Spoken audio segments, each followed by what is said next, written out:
नमस्कार दोस्तों, आप सभी का स्वागत है। दोस्तों, हम लोग संविधान का प्रैक्टिस स्टार्टिंग से कर रहे हैं, जिसमें आपका पहले हम लोगों ने ख़त्म किया संविधान का विकास। उसके बाद में भाग 2 हमने नागरिकता ख़त्म किया और आज से हम लोग 5वां वीडियो इसका लेकर आए हैं, जिसमें मौलिक अधिकार प्रारंभ कर रहे हैं। आप लोग प्ले लिस्ट में देख सकते हैं, वीडियोज़ पड़े हुए हैं, आप लोग ज़रूर देखिएगा और आपको लिंक दे दिया जाएगा डिस्क्रिप्शन में। आप लोग से निवेदन है कि पूरा वीडियो ज़रूर देखिएगा और लास्ट में आपसे एक प्रश्न पूछा जाएगा, उसका आंसर आप लोग कमेंट बॉक्स में ज़रूर करिएगा। और दोस्तों, आप लोग हमारे टेलीग्राम चैनल से भी जुड़ सकते हैं, जिसकी लिंक डिस्क्रिप्शन में दी जाएगी। उसमें आपको डेली आपको क्विज करने के लिए प्रश्न दिए जाते हैं, आप लोग ज़रूर जुड़िए। तो शुरू करते हैं। पहला प्रश्न क्या है? यदि किसी व्यक्ति के मूल अधिकारों का अतिक्रमण होता है तो वह उनके परिवर्तन के लिए उपयुक्त प्रक्रियाओं द्वारा उच्चतम न्यायालय में प्रस्तावित कर सकता है। यह प्रावधान प्रावधान किसमें है? धार्मिक स्वतंत्रता का अधिकार में है, शोषण के विरुद्ध अधिकार है, संवैधानिक उपचार का अधिकार है, समता का अधिकार है। तो आपसे बता दें, यह आंसर आपका सी हो जाएगा। आप लोग मन में सोच लिया करिए हमारे आंसर बताने से पहले। तो आपका आंसर सी हो जाएगा, संवैधानिक उपचार का अधिकार, अर्थात अनुच्छेद 32, जिसको डॉक्टर भीमराव अंबेडकर ने संविधान की आत्मा भी कहा है, अनुच्छेद 32 को। उसके अनुसार आपके संवैधानिक अधिकार जो हैं, अगर आप उनको आपका कोई उसका अधिकार छीन रहा है तो उसके खिलाफ आप सुप्रीम कोर्ट में जा सकते हैं। तो यह किसमें प्रावधान है? अनुच्छेद 32 में, अर्थात संवैधानिक उपचार का अधिकार अनुच्छेद 32 को कहा जाता है। मौलिक अधिकार आपका भाग 3 में है, अनुच्छेद 12 से 35 के बीच। चलते हैं अगले प्रश्न की ओर। हमारा अगला प्रश्न क्या है? संविधान की किस धारा के अंतर्गत कोई भी व्यक्ति मूलभूत अधिकारों का हनन का मामला सीधे उच्चतम न्यायालय में उठा सकता है? देखिए प्रश्न आ गया। तो आपका अनुच्छेद 32 अभी आपको बताया था, आपका आंसर डी सही हो जाएगा, अर्थात अनुच्छेद 32 के तहत। चलते अगले प्रश्न की ओर। भारत के संविधान के अनुसार निम्नलिखित में से कौन सा एक मौलिक अधिकार नहीं है? स्वतंत्रता का अधिकार, जीने का अधिकार, ये भी है, समानता का अधिकार, ये भी है, देश की रक्षा का अधिकार, स्वतंत्रता का अधिकार। अर्थात इसमें से आपका आंसर कौन सा हो जाएगा? डी, देश की रक्षा का अधिकार। अर्थात देश की रक्षा का अधिकार ये मौलिक अधिकार के भीतर नहीं आता है, उसके अंतर्गत नहीं आता। ये आपका नीति निर्देशक सिद्धांत के अंतर्गत आता है, अर्थात मौलिक कर्तव्य के अंतर्गत आता है। मौलिक कर्तव्य के अंतर्गत हमारा कर्तव्य है कि देश की रक्षा का पालन करें। तो चलते अगले प्रश्न की ओर।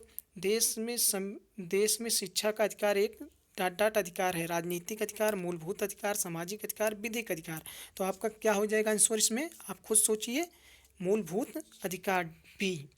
भारतीय संविधान का कौन सा अनुच्छेद छुआछूत उन्मूलन से संबंधित है? ये प्रश्न अच्छा है। अनुच्छेद 18, अनुच्छेद 17, अनुच्छेद 15, अनुच्छेद 14। तो आपका कौन सा आंसर हो जाएगा? अनुच्छेद 17 बी।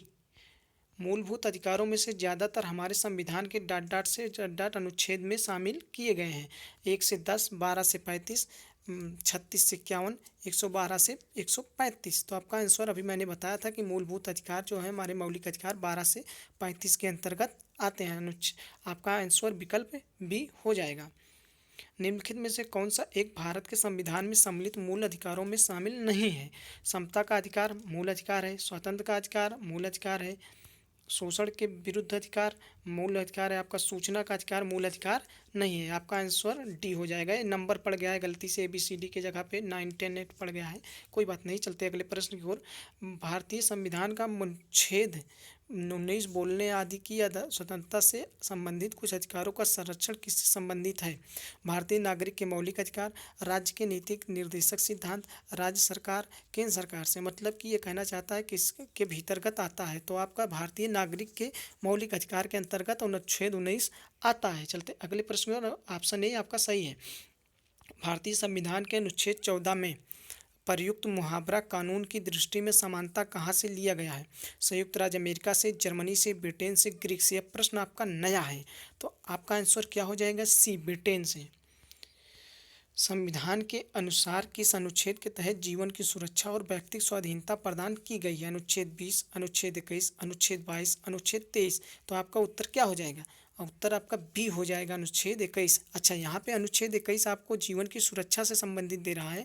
अगर यहीं पे अनुच्छेद 21A हो जाता तो क्या हो जाता? आप लोग सोचिए। अनुच्छेद 21A हो जाता तो आपको शिक्षा का अधिकार दिया गया है अनुच्छेद 21 में। चलते अगले प्रश्न की ओर। भारतीय संविधान के अनुच्छेद 21A में आ गया प्रश्न, निम्नलिखित में से किस अधिनियम का उल्लेख किया गया है? तो शिक्षा का अधिकार। आपका ऑप्शन ए सही है। चलते अगले प्रश्न की ओर। किस अनुच्छेद के अंतर्गत कोई नागरिक मूल अधिकारों के किसी भी उल्लंघन के लिए सीधे ही उच्चतम न्यायालय में मुकदमा कर सकता है? तो अभी आपको इसके बारे में बताया था ना ऊपर की, ये हमारा जो है अनुच्छेद 32 सही हो जाएगा, जिसे संविधान की आत्मा भी कहा जाता है, अनुच्छेद कहा जाता है। भारतीय संविधान के अंतर्गत मौलिक अधिकारों को लागू करने का उत्तरदायित्व उच्च न्यायालयों का है, सभी न्यायालयों का है, सर्वोच्च न्यायालयों का है।